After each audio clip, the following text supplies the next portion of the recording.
Kalau belum subscribe juga segera ya, supaya kita bisa terus mengikuti channel ini dan sehingga channel ini bisa jadi berkat dalam hidupmu. Kami undang Roh Kudus-Mu untuk beracara lebih dekat. Kami terbuka untuk segala rencana Allah. Tuhan Yesus berfirman, bersabdalah, tuntun kami di jalan yang benar oleh karena nama-Mu. Beri kami iman. Iman kepada Tuhan dan iman kepada firman. Dan tambahkanlah iman kami itu Tuhan. Hari ini kami akan bertumbuh. Sembunyikan hamba di balik salib-Mu.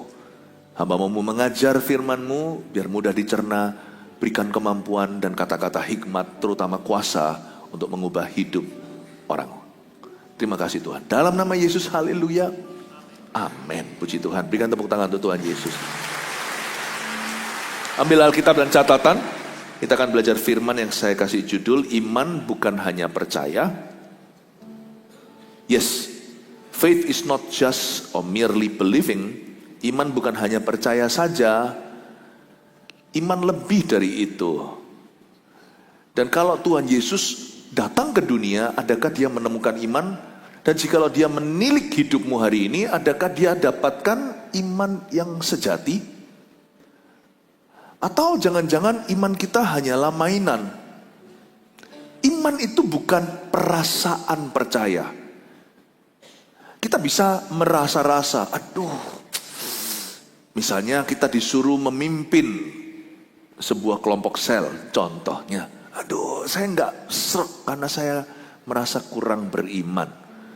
Tahukah Anda bahwa iman itu bukan perasaan, bahkan bukan penglihatan? Merasa beriman, tidak merasa beriman. Iman itu biasanya adalah sesuatu yang mendahului mujizat Tuhan. Butuh iman percaya untuk kita menerima kasih karunia. Dan saya mesti bersaksi bahwa kerap kali mujizat yang terjadi dalam pelayanan saya yang tentunya tidak ada hubungan dengan saya, itu semua adalah karya Allah. Mana mungkin manusia bisa buat mujizat? Tidak bisa, saya juga nggak mampu. Tapi waktu saya taat saja pada Tuhan, misalkan saya mendoakan. Terus terang loh ya, dari 10 kali saya lakukan itu, 9 kali saya merasa kurang iman, mujizat terjadi. Malah justru sekali dari 10, waktu saya merasa serak sekali, mantap, perasaan yang main, tak terjadi apa-apa. Bukan berarti terjadi nggak terjadinya itu tergantung dirimu. Kadang-kadang kita sudah beriman 100% juga belum terjadi sesuatu. Tuhan kan maha daulat. Tapi saya hanya cerita aja, dari 10 kali itu, kerap kali saya merasa saya itu kurang beriman. Terus terang, masa sih Pastor Philip bisa begitu? Iyalah, kita sama-sama manusia dua. Tantangan yang saya lihat lebih besar dari tantangan Anda soal iman. Karena saya adalah seorang pendeta. Nggak gampang. Waduh, rasanya udah lemes kalau lihat suatu keadaan yang mustahil lah. Tapi aneh tuh, iman itu bukan size-nya. Sebesar biji sesawi aja udah jadi. You know, faith is a decision. Iman itu keputusan. Dan lebih dari sekedar untuk memperoleh mujizat. Kita akan belajar dari seorang rasul, ya, Yohanes, surat Yohanes yang ketiga, buka bersama dengan saya. Hanya satu pasal saja, jadi ayat 5 sampai ayat 12. Saya bacakan ya. Saudaraku yang kekasih, engkau bertindak sebagai orang percaya, di mana engkau berbuat segala sesuatu untuk saudara-saudara, sekalipun mereka adalah orang-orang asing. Mereka telah memberikan kesaksian di hadapan jemaat tentang kasih-Mu. Baik benar perbuatanmu, jikalau engkau menolong mereka dalam perjalanan mereka dengan suatu cara yang berkenan kepada Allah. Sebab karena namanya mereka telah berangkat dan dengan tidak menerima sesuatu pun dari orang-orang yang tidak mengenal Allah. Kita wajib menerima orang-orang yang demikian supaya kita boleh mengambil bagian dalam pekerjaan mereka untuk kebenaran. Iman bukan hanya percaya. Kalau mau belajar iman itu belajar dari orang yang sudah lama setia. Bukan mereka yang baru lulus sekolah teologi ya. Mungkin ada anak muda yang berapi-api. Wah, jagoan imannya. Bolehlah ya, jangan padamkan roh. Tapi kalau mau mempelajari kelengkapan iman, belajar dari veteran, belajar dari mereka yang sudah been there, done that. Orang-orang sudah pernah melalui segala macam perkara dengan Tuhannya. Tiada lain, orang itu di sini adalah Rasul Yohanes. Rasul Yohanes ini adalah rasul kasih, satu-satunya daripada 12 murid Yesus Kristus yang tidak mati martir, mati syahid, tetapi matinya mati normal. Waktu beliau menulis surat ini, mungkin di sekitar tahun 90 sesudah Masehi, umurnya 90-an. Dia kakek-kakek tua. Dia sudah pernah melihat mujizat. Dia dan Petrus koleganya membawa api ke Samaria, api Roh Kudus, kebangunan rohani. Dia bersama dengan Petrus pernah berjalan dan bangkitkan orang lumpuh di Gerbang Indah. Orang itu bukan lumpuh 1-2 tahun ini, lumpuh dari lahir. Dia sudah melihat berbagai macam hal. Tapi waktu dia tuliskan surat ini, saya melihat bahwa iman itu bukan hanya sekedar faith. Faith itu bukan hanya sekedar believing atau percaya atau melulu soal mujizat. Ternyata sebagai orang yang percaya pada Tuhan, sebagai umat yang beriman, iman itu diberikan untuk kehidupan, bukan untuk dapatkan sesuatu. Iman itu diberikan untuk kehidupan. Makanya saya rindu keluarga Saat Teduh bersama, Anda lengkap imannya dan dewasa. Saya jelaskan ya dari Rasul Yohanes, iman itu apa saja faedahnya. Dan iman itu kalau terpaksa, bukan terpaksa ya, kalau memang dipepet, kalau memang ada kebutuhan, iman itu bisa menjadi perbuatan-perbuatan gagah perkasa. Bapak iman siapa? Abraham. Dia gak seperti Elia. Elia lebih terkenal mujizatnya, turunkan api, konfrontasi. Abraham itu lebih adem ayem, nunggu keturunan sampai umur 100. Imannya itu bukan iman yang sensasional. Tapi tahukah Anda, ketika diperlukan, dia tidak ragu. Abraham untuk menyelamatkan Lot. Dia pernah pergi berperang dan mengalahkan satu kerajaan. Abraham pernah mendoakan seorang raja. Karena raja itu berani nyerempet hambanya. Nggak ngerti soal Sarah. Mandullah seluruh kerajaannya. Ngalami sakit kandungan lah, mium lah, prostat lah, macam-macam semua penyakit yang berhubungan dengan reproduksi semuanya kena tuh satu kerajaan tuh. Pandemi itu. Abraham berdoa, orang itu sembuh. Orang nggak tahu, kalau Anda baca di kitab Kejadian, Abraham itu dahsyat. Kalau ada kebutuhan, dia punya iman menyembuhkan. Dia punya iman bisa meruntuhkan satu kerajaan. Iman itu, kalau ada kebutuhan, dia jadi mujizat. Jikalau tidak ada kebutuhan, dia menjadi kehidupan. Izinkan saya menjelaskan, iman orang Kristen tidak boleh melulu, aku minta-minta. Ketika tidak ada sesuatu untuk kita minta, bangunlah hidupmu atas dasar iman itu. Saudaraku yang kekasih, ayat 5, engkau bertindak sebagai orang percaya. Katakan bertindak sebagai orang percaya. Yes. Iman tanpa kelakuan, tanpa perbuatan adalah mati. Iman itu bukan perasaan percaya saja, iman itu tindakan-tindakan nyata. Saudaraku yang kekasih, engkau bertindak sebagai orang percaya di mana engkau berbuat segala sesuatu, bukan hanya mujizat saja, berbuat segala sesuatu untuk saudara-saudara, untuk saudara seimanmu. Berbuat baik itu pun tindakan iman loh ya. Iman itu bukan hanya yang ajaib saja. Misalnya saudara kita punya kebutuhan, lalu kita memberi dia makan. Seseorang perlu didoakan, lalu kita perhatikan. Itu semuanya adalah perbuatan iman. Di mana engkau berbuat segala sesuatu untuk saudara-saudara sekalipun mereka adalah orang-orang asing. Dibutuhkan iman untuk kita tidak egois, maunya ngumpul sama orang-orang itu. Saya itu kagum sama CGL, ketua kelompok sel kita. Pemimpin sel grup, itu loh yang dia bimbing, yang dia mentor itu toh bukan anaknya, bukan keluarganya, bukan saudara kandungnya. Sekalipun mereka adalah orang-orang asing, dia berbuat segalanya ini untuk mereka. Sisihkan waktu, sibuk sekali pulang kerja, mandi-mandi langsung. Kadang-kadang 1 minggu itu dipuasakan juga supaya jemaat CG-nya bertumbuh. Anggota CG-nya, mungkin dia nggak pernah lakukan mujizat. Mungkin CGL atau ketua kelompok sel di GMS ini tidak pernah mendapatkan keajaiban. Tidak pernah mendemonstrasikan kuasa. Tapi perbuatan baiknya itu kesaksian imannya. Saya ingin Anda mengerti bahwa iman itu bukan hanya percaya. Kita lihat ayat 6, mereka telah memberi kesaksian di hadapan jemaat tentang kasih-Mu. Ini Yohanes menulis pada satu orang lah, singkat cerita namanya Gaius, seorang anak Tuhan zaman itu, entah siapa, seorang hamba Tuhan, seorang pelayan Tuhan. Mereka telah memberi kesaksian di hadapan jemaat tentang kasih-Mu, Gaius. Baik benar perbuatanmu jikalau engkau menolong mereka dalam perjalanan mereka dengan suatu cara yang berkenan kepada Allah. Poin 1. Poin 1 dulu saya kasih di muka.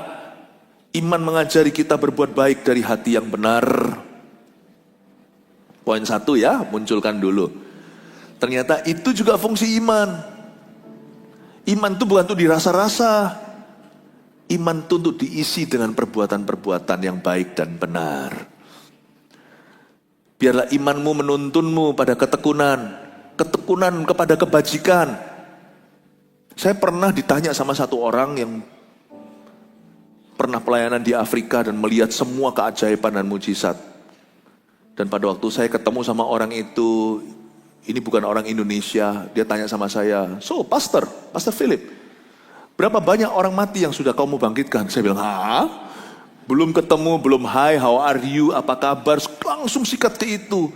Emangnya kompetisi begitu? Jangan kita menyombongkan diri kalau doa kita dijawab. Itu karena Tuhan yang menjawabnya, bukan karena doamu bagus. Itu karena kasih karunia Yesus. Kalau ada mujizat terjadi itu tidak ada hubungan dengan dirimu. Tugasmu hanya percaya. Itu hanyalah DP yang gak seberapa. Yang membeli mujizat itu Kalvari, bukan imanmu. Kita hanya agree aja. Kita itu hanya taat untuk sepakat. Tapi kalau kita mau konsisten jalan dalam iman, jangan berkanjang pada keajaiban. Apakah hari ini perbuatanmu baik enggak kepada sesamamu? Perbuatanmu benar enggak? Iman mengajari kita berbuat baik dari hati yang benar. Ayat 6, mereka telah memberi kesaksian di hadapan jemaat tentang kasih-Mu, Gaius. Baik benar perbuatanmu itu, garis bawah itu. Baik benar perbuatanmu. Bisakah Tuhan memuji imanmu begini hari ini? Hey, Wijaya. Mungkin di sini ada yang namanya Wijaya. Baik benar perbuatanmu. Bukan berapa banyak orang kanker yang kau sembuhkan. Coba bayangkan. Bukan, tidak tentu begitu melulu. Saya percaya sembuh loh ya, jangan salah mengerti. Saya percaya kesembuhan ilahi. I believe it. Cuman saya ingin memberi Anda suatu gambaran yang luas dulu tentang iman. Bisakah Tuhan memujimu hari ini? Hai, siapa lagi namanya? Hai Leonardo. Apakah sudah benar dan baik perbuatanmu? Mereka telah memberi kesaksian di hadapan jemaat tentang kasih-Mu. Baik benar perbuatanmu. Jikalau engkau menolong mereka dalam perjalanan mereka. Kayaknya si Gaius ini, kepada siapa Yohanes menuliskan surat tersebut, dia itu banyak berbuat baik sama orang deh. Dia itu menolong orang-orang dalam perjalanan. Nanti saya jelaskan siapakah orang-orang itu. Dan dia bukan cuma menolong mereka dalam perjalanan mereka, tapi coba lihat kalimat terakhir di ayat 6, dengan suatu cara yang berkenan. Dengan suatu cara yang berkenan, saya harap ini menggaung di dalam telinga Anda. Dengan suatu cara yang berkenan. Gak ada yang salah dengan sound systemnya. Saya memang sengaja agar menggema. Dengan suatu cara yang berkenan kepada Allah itu gimana? Yesus berkata, kalau ada orang memaksamu jalan 1 mil, jalanlah 2 mil. Ya, kalau ada orang memaksamu untuk memberikan bajumu, berikan jubahmu. Dengan suatu cara yang berkenan itu apa? Orang beriman kelihatan dari performanya. Orang yang beriman sama Tuhan Yesus gak mungkin jadi lousy. Tidak mungkin jadi orang yang asal-asalan dalam pekerjaannya, ala kadar dalam tugas-tugasnya. Nggak mungkin. Sebab orang yang beriman sama Yesus gak akan tong kosong nyaring punyanya. Pasti kelihatan dalam kerajinan. Karena apapun yang dia lakukan dengan cara yang berkenan kepada Allah. Dahsyat ini. Walk the second mile. Jadi, mungkin di sini ada yang merasa aku ini orang Kristen biasa. Siapa sih gak biasa? Yang luar biasa itu Tuhan. Kalau sekali-kali Tuhan kejutkan, tiba-tiba kita doa terjadi mujizat. Loh, di gereja kita ini, di GMS yang saya gembalakan, yang kami gembalakan, ibu rumah tangga saat FKA, Festival Kuasa Allah, itu yang mendoakan tuh ibu rumah tangga di tim doa. Itu orang kanker sembuh. Yang doakan bukan Philip Mantova. Urapan itu milik Tuhan. Mau ledengnya melalui Anda, melalui saya. Cuman seringkali Tuhan pakai kami rasul-rasul ini untuk membuka jalan sebagai rumah percontohan. Rumah percontohan itu bagus, dibuat bagus supaya jelas produknya. Tapi tahu nggak, rumah contoh, kalau ada ada developer yang mau jualan properti, rumah contoh itu bukan rumah yang paling mahal. Produk sesungguhnya itu yang dijual. Kami ini rumah contoh, kami ini kesetnya.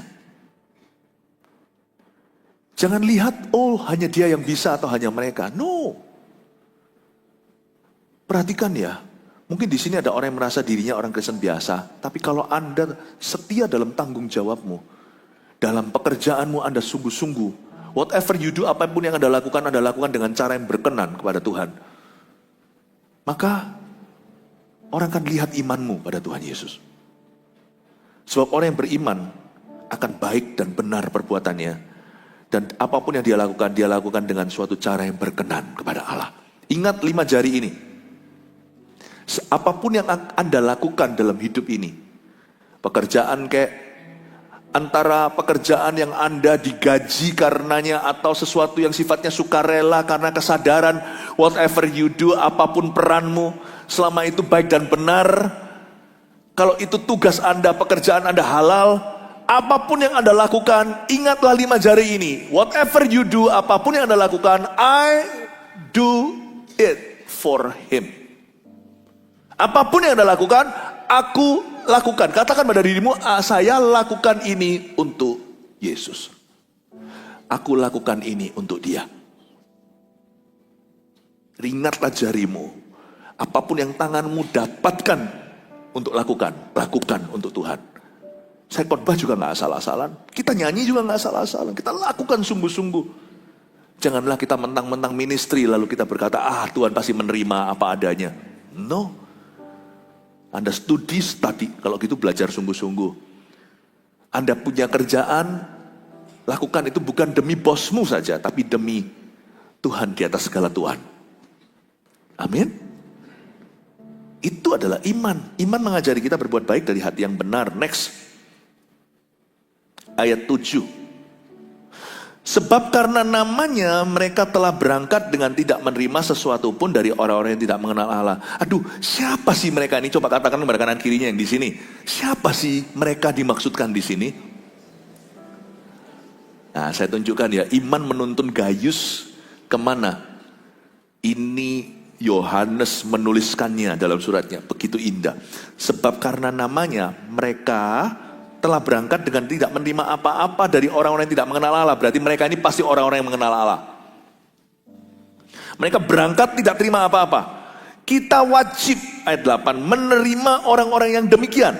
Supaya kita boleh mengambil bagian dalam pekerjaan mereka untuk kebenaran. Barang siapa memberikan secangkir air sejuk kepada seorang karena dia adalah muridku, tidak akan pulang tanpa upahnya. Siapa berbuat baik pada nabi, dia memperoleh upah nabi. Barang siapa aku mengutusmu, hai 70, pergi ke kota-kota dan desa-desa 22. Dan siapa yang menerimamu, menerima aku yang mengutusnya. Dan siapa menerima aku, menerima Bapakku yang mengutusku. Tapi siapa yang menolakmu, kebaskan kakimu. Tinggalkan kota itu. Sebab siapa yang menolakmu, menolak aku. Siapa yang menolak aku, menolak Bapa yang mengutus aku. Siapakah mereka di sini? Misionaris zaman dulu dan misionaris zaman ini. Setiap anak Tuhan, kalau dia berniat hatinya untuk melakukan kehendak Allah, untuk memenangkan jiwa dan membimbing mereka, memuridkan bangsa-bangsa, maka kita wajib menerima orang-orang yang demikian. Supaya kita boleh mengambil bagian dalam pekerjaan mereka untuk kebenaran. Sebab karena namanya, mereka telah berangkat dengan tidak menerima apa-apa dari orang-orang yang tidak mengenal Allah. Kalau kita tidak mendukung sebagai saudara seiman dan saudara sevisi, siapa lagi? Masa orang-orang dunia itu akan mendukung mereka? Kan mereka filosofinya beda. Kita di sini memberitakan firman Tuhan. Orang-orang dunia punya agenda tidak sama. Mereka lebih ke arah LGBTQ. Nggak mungkin ini yang namanya tabrakan, konflik interest ini. Tidak mungkin yang namanya anak-anak Tuhan dengan anak-anak dunia menjadi satu kuk, menjadi pasangan yang sepadan. Kalau bukan kita, siapa yang akan mendukung mereka? Misionaris zaman dulu, di zamannya Rasul Yohanes yang nulis ke Gaius ini. Di zaman 100 tahun pertama gereja awal, para misionaris zaman dulu itu kalau mereka keliling menginjil seperti Filipus ke Samaria, seperti Petrus membangkitkan Dorcas itu ke kota lain. Bahkan ketika Petrus pergi dari situ dijemput untuk bertemu dengan Cornelius, kan dia berada di sebuah jalan. Di rumah orang itu namanya. Petrus nginep di rumah seseorang yang namanya sama-sama dia, itu di rumah Simon si penyamak kain. Kalau kita lihat zaman dulu itu nggak ada hotel. Jadi misionaris-misionaris itu pergi dari satu kota ke kota itu membawa berita kerajaan Allah, menyembuhkan yang sakit, mentahirkan si kusta. Itu mereka itu dari satu rumah jemaat ke rumah jemaat, kalau enggak mereka bisa tidur di jalanan. Zaman sekarang sih sudah ada hotel, tapi saran saya kalau kita pergi pelayanan jangan sendirian. Tetap harus ada integritas. Tapi maksudnya di sini, poin kedua saya ajarkan. Ini juga termasuk mandat iman. Hai umat Tuhan, boleh nggak sih saya ajar begini? Keluarga Saat Teduh Bersama, apakah selalu mau firman seputar tentang bagaimana hidupmu dijamah? Atau mau nggak firman tentang bagaimana hidupmu bisa maju dalam Tuhan? Saya tidak mau firman yang saya bagikan itu mengerdilkan, tetapi mengentaskan Anda dari pikiran-pikiran yang hanya seputar menerima saja. Saya mau kasih Anda poin kedua ini supaya Anda mengerti, iman juga membuat kita terbeban untuk misi Tuhan. Orang Kristen lebih dari 1 tahun kenal Yesus, lalu tidak punya beban untuk misi, dirinya sendiri pun hidup tanpa misi. Orang Kristen begitu, sekalipun masih di gereja, dia sudah murtad dari hadirat Tuhan. Sadar gak? Dia tetap agamanya Kristiani. Tetapi hatinya udah jauh dari Kristus. Jauh, saudaraku. Kalau Anda sudah menjadi anak Tuhan lebih dari 1 tahun, 1 tahun itu saya sudah kasih waktu banyak-banyak. Kalau saya terapkan standar atas diriku, gak lebih dari 1 minggu. Kalau saya setelah 1 minggu, saya kenal Kristus, lahir baru. Lalu saya tidak punya misi untuk saudara-saudaraku, untuk orang lain. Saya masih berhenti hanya di ayat, kasihilah Tuhan Allahmu dengan segenap hatimu. Saya gagal move on lanjut. Tetap di ayat 1. Tapi sekarang saya menghayati ayat 2. Kasihilah sesamamu manusia. Maka Anda gagal jadi orang Kristen. Waktu saya bertobat lahir baru tahun 1992, 31 tahun yang lalu. Saya keluar dari gereja setelah saya dijamah. Langit tetap langit yang biru, gak ada bedanya. Waktu itu saya di Vancouver, Kanada. Yang membuat beda adalah setiap kali saya lihat manusia, hati saya seperti luluh mau nangis itu. Kenapa? Saya gak tahu. Kayak saya mau memberitahu orang di jalanan langsung yang saya gak kenal, Yesus itu siapa bagi mereka. Dan saya ingin sharing sama mereka, Yesus itu siapa bagi saya. Kayaknya gak tahan. Jangankan 1 minggu, baru 1 jam terima Tuhan. Saya rasa itu yang betul. Oh mungkin Pastor Philip yang begitu. Enggak sih. Enggak, sungguhan. Buktinya kalau saya enggak begitu lagi, maka saya akan dikasih Tuhan label kehilangan kasih mula-mula. Jadi bukan karena itu saya atau Anda. Itu yang betul. 1 jam setelah terima Tuhan, hati itu rasanya ingin memberitahukan pada manusia bahwa Yesus cinta mereka, bahwa ada jalan keluar dalam kehidupan mereka. Rasanya kepingin berbuat sesuatu, mungkin karunia terbatas. Karunia saya terbatas waktu saya awal-awal kenal Tuhan, mana ada orang mau percayakan doa makan aja saya antri 1 tahun gak ada yang kasih kok. Sungguhan, gak apa-apa, mungkin saya bisanya hanyalah jemput seseorang ke gereja. Mungkin saya hanya bisa hari ini ya, zaman ini kan sekarang sudah sangat convenient lewat HP-nya. Kita bisa aja langsung teks satu orang dan beritahu, "Hei, ayo kamu ikut yuk, ikut ke CG." Begitu. Kita bisa, nggak mungkin kita itu bisa tinggal diam, meskipun nggak semua orang bisa khotbah. Nggak semua orang bisa FKA, Festival Kuasa Allah. Nggak semua orang bisa begini begitu. Karunia kita beda. Tapi hati kita sama, hati kita peduli. Sebab iman selalu membuat kita terbeban. Oh, saya suka sekali. Kalau Indonesia Timur apalagi kalau ngomong begini lebih mantap. Iman membuat kita terbeban. Kalau Anda tidak terbeban, sorry to say, Anda tidak beriman. Yesus datang melihat hidupmu, mana imannya? Nggak ada. Jikalau Tuhan, anak manusia datang ke dunia, adakah dia menemukan iman? Di hati yang terbeban, pasti ada iman. Karena nggak mungkin dari dirinya dia bisa begitu. Nggak mungkin. Kalau saya tidak begitu lagi, saya kehilangan kasih mula-mula, saya butuh bertobat. Iman membuat kita terbeban untuk misi Tuhan. Selalu gini bahasa Inggrisnya ya, it's always first of all the cross, salib. And then the cross will lead you to the cause. Cause ini nih, C-A-U-S-E, cause. Selalu cross, salib akan menuntunmu memiliki tujuan yang lebih tinggi. Nggak pernah. Kecuali kalau kita nggak punya tujuan, nggak punya beban, kemungkinan salib itu bukan salib Yesus, tapi salib imitasi. Karena salib yang sungguhan akan menuntunmu ke Kalvari. Untuk orang lain kali ini. Saya merinding saya ngomong begini. Mungkin tidak populer ya. STB saat teduh bersama bukan untuk popularitas. Kami bayar harga untuk bisa menghadirkan ini ke ruang tamu dan ruang kerja atau di kamar Anda. Bukan untuk popularity. I must preach to you all of God's counsel. Saya harus mengkhotbahkan kepada Anda semua hikmat Allah. Tidak boleh tebang pilih. Saya berdoa supaya Anda maju. Ya, terakhir ya, beberapa ayat lagi.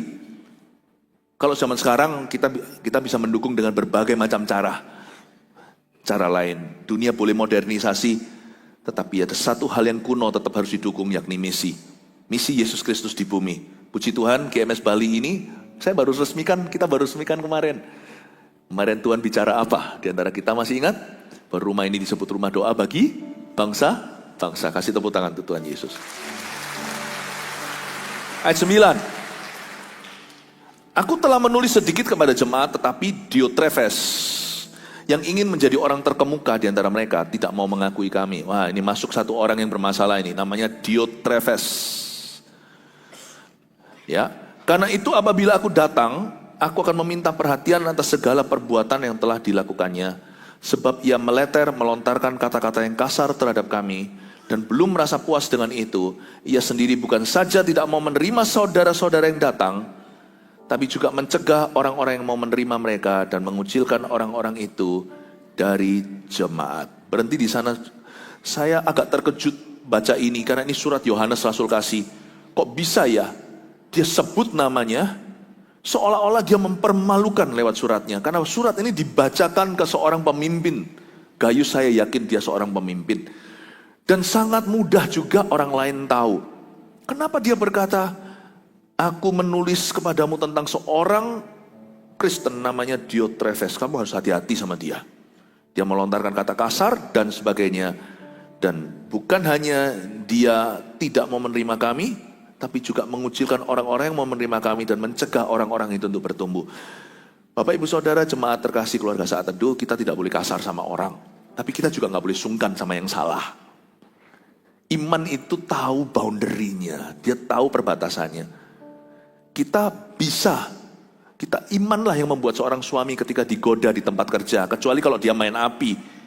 Tapi kalau dia gak main api pun tetap ada wanita nekat. Misalnya gimana, Anda berkata, oh enggak, saya tunggu istri saya. Oh enggak, itu langsung buyar. Iman yang membuat seseorang bisa tegas. Langsung ke tudungnya. Misalnya seorang istri. Mungkin di luar sana. Lalu dia didekati oleh seseorang yang bukan suaminya. Istri itu dengan mudah bisa berkata, oh ada apa? Anda bisa tanya suami saya. Buyar sudah. Semua laki belang kembali polos. Seorang yang beriman pada Tuhan, dia tidak kasar sama orang. Menurut saya Yohanes terpaksa lakukan ini. Orang ini harus dikasih tanda. Kenapa?